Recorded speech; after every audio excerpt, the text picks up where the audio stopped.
नमस्कार मित्रों, good morning. आज की क्लास में हम देखेंगे वैदिक काल। वैदिक काल के बारे में जो भी क्वेश्चन बनेंगे या जो भी इम्पोर्टेंट चीज़ें होंगी वो आज हम सीखने का प्रयास करेंगे। तो स्टार्ट करते हैं। वैदिक काल कब से कब तक चला? तो ये चला था 1500 से 600 BC, मतलब ईसा पूर्व। 1500 ईसा पूर्व से 600 ईसा पूर्व तक। और वैदिक काल में कौन कौन से क्या क्या चीज़ें आती है? तो वैदिक काल के अंदर हम पढ़ेंगे वेद, ब्राह्मण, आरण्यक और उपनिषद। यह वैदिक साहित्य है। वैदिक साहित्य में कौन कौन सी चीज़ें आती है? तो वैदिक साहित्य में वेद, ब्राह्मण, आरण्यक और उपनिषद आते हैं, और इसे श्रुति साहित्य भी कहा जाता है। और जो वैदिक साहित्य नहीं है, तो कौन कौन से वैदिक साहित्य नहीं है? वेदांग, स्मृति, पुराण, रामायण और महाभारत, ये एक वैदिक साहित्य नहीं है। अब हम पढ़ेंगे वेद। वेद क्या है, क्या नहीं है? वेद का शाब्दिक अर्थ क्या है? तो वेद का शाब्दिक अर्थ ज्ञान होता है। वेद का शाब्दिक अर्थ क्या होता है? ज्ञान होता है। वेदों का संकलन कृष्ण देवपायन वेदव्यास ने किया था, और वेदों की रचना आर्यों ने की थी। आर्य का शाब्दिक अर्थ होता है श्रेष्ठ या कुलीन। जो हम बोलते हैं कि आर्य जनजाति थी, तो आर्य का शाब्दिक अर्थ होता है श्रेष्ठ या कुलीन। वेदों को नित्य, प्रामाणिक और अपौरुषेय माना जाता है। वैदिक मंत्रों की रचना करने वाले जो ब्राह्मण थे उनको दृष्टा कहा जाता था। वैदिक मंत्रों की जो रचना करने वाले ब्राह्मण थे उनको क्या कहते थे? दृष्टा कहते थे। वैदिक मंत्रों की रचना करने वाली जो महिलाएं थी उनको ऋषि कहा जाता था। ऋषि कहा जाता था। और वेद कितने हैं अपने? वेद है 4। पहला वेद आ जाता है अपने ऋग्वेद। तो ऋग्वेद में 10 मंडल, 1028 सूक्त और 10,580 या 10,600 के लगभग क्या है? मंत्र और ऋचाएं हैं। पहला और 10वां मंडल बाद में जोड़े गए हैं।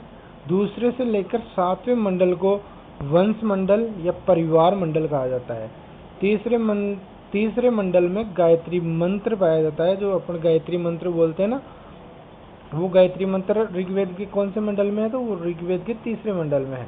गायत्री मंत्र की रचना विश्वामित्र ने की थी, और गायत्री मंत्र सावित्री या सावित्रे जो सूर्य का उपनाम है, सूर्य को समर्पित है। 7वें मंडल में 10 राज्य या 10 राजन युद्ध का उल्लेख मिलता है। 7वें मंडल में क्या मिलता है? 7वें मंडल में 10 राज्य युद्ध का उल्लेख मिलता है। भरत जो 10 राजन या 10 राज्य युद्ध हुआ था, वो भरत कबीले और 10 कबीलों के बीच में हुआ था।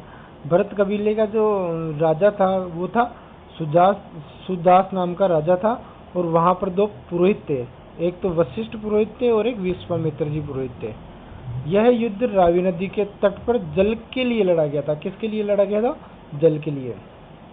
और ऋग्वैदिक काल में जो भी लड़ाइयाँ होती थी वो या तो जल के लिए होती थी या फिर गायों के लिए होती थी। 8वें मंडल जो ऋग्वेद का 8वां मंडल है, उसमें घोषा, सिकता, अपाला, विश्वरा, काक्षावृत्ति, लोपामुद्रा जैसी ऋषि महिलाओं के नाम मिलते हैं। जो ऋषि महिलाएं थी, जो पढ़ी लिखी महिलाएं थी, तो उनमें कौन कौन सी महिलाएं आती थी? ऋग्वेद के 8वें मंडल में किस किस महिला का नाम आता है? तो एक तो घोषा का आता है, एक सिकता का आता है, एक अपला, एक विश्वरा, एक काक्षावृत्ति, लोपामुद्रा। इन महिलाओं का नाम आता है। अब चलते हैं 9वां जो मंडल है ना ऋग्वेद का, वो कौन से देवता को समर्पित है? तो वो सोम देवता को समर्पित है। और सोम जो है वो किसका उपनाम है? तो सोम मुजवंत पर्वत में मिलता है। सोम कहाँ मिलता है? मुजवंत पर्वत में से मिलता है।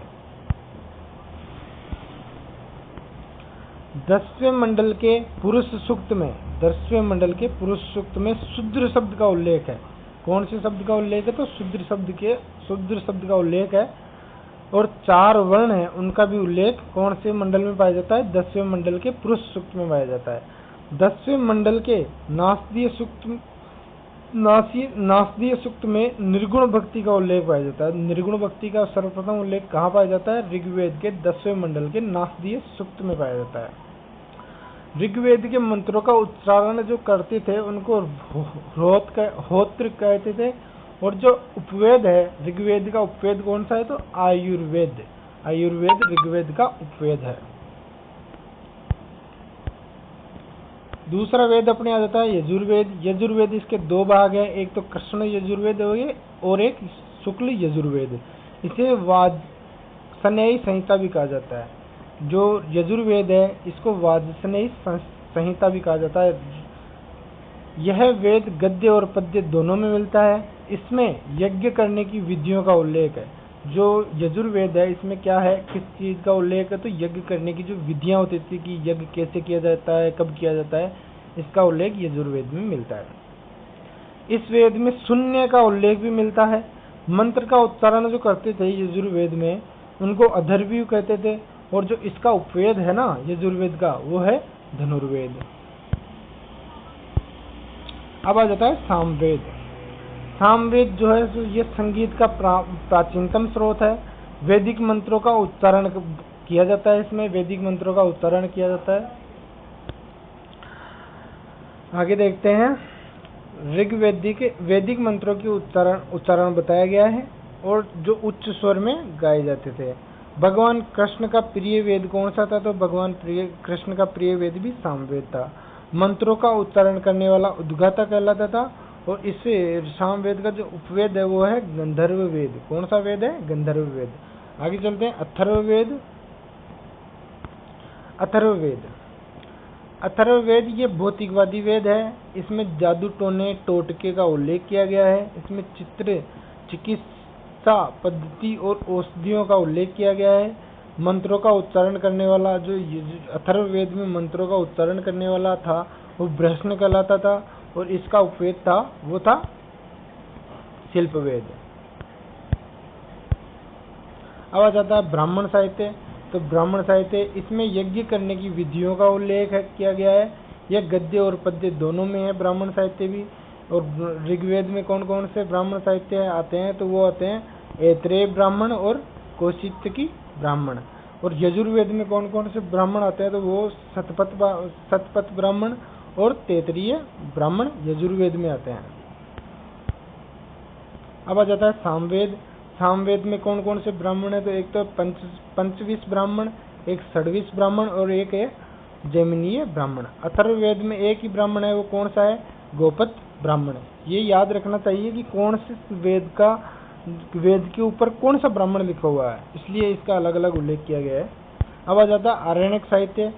इनकी रचना वनों में, यानी अरण्य किसका वो है उपनाम है, तो ये वन को ही अरण्य कहते हैं। तो इनकी रचना वनों में की गई थी।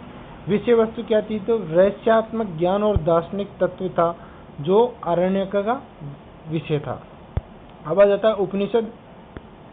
उपनिषद इनकी संख्या 108 थी। इसे वेदांत भी कहा जाता है। उपनिषद का शाब्दिक अर्थ गुरु के समीप निष्ठापूर्वक बैठना है, और इनकी विषय वस्तु भी वही रहस्यात्मक ज्ञान और दार्शनिक तत्व थे। अब आ जाते हैं प्रमुख उपनिषद कौन कौन से हैं, तो कठोपनिषद। कठोपनिषद कट प्लस उपनिषद से बना है। इसमें यम व नचिकेता का संवाद है। इसमें कर्मकांड की आलोचना की गई है।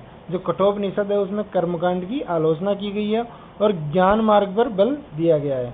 दूसरा आ जाता है छांदोग्य उपनिषद। छांदोग्य उपनिषद इसमें भगवान कृष्ण का प्राचीनतम उल्लेख है।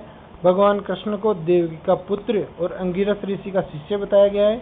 बौद्ध धर्म का पंचशील सिद्धांत इसमें मिलता है।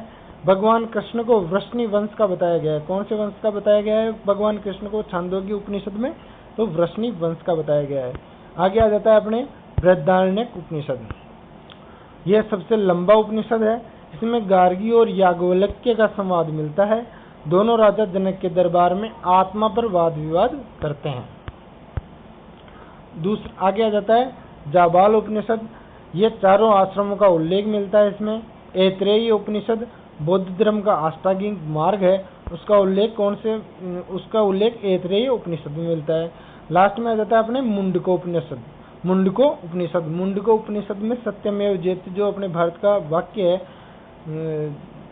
वो मुंडको उपनिषद से लिया गया है। अब आ जाता है वेदांत।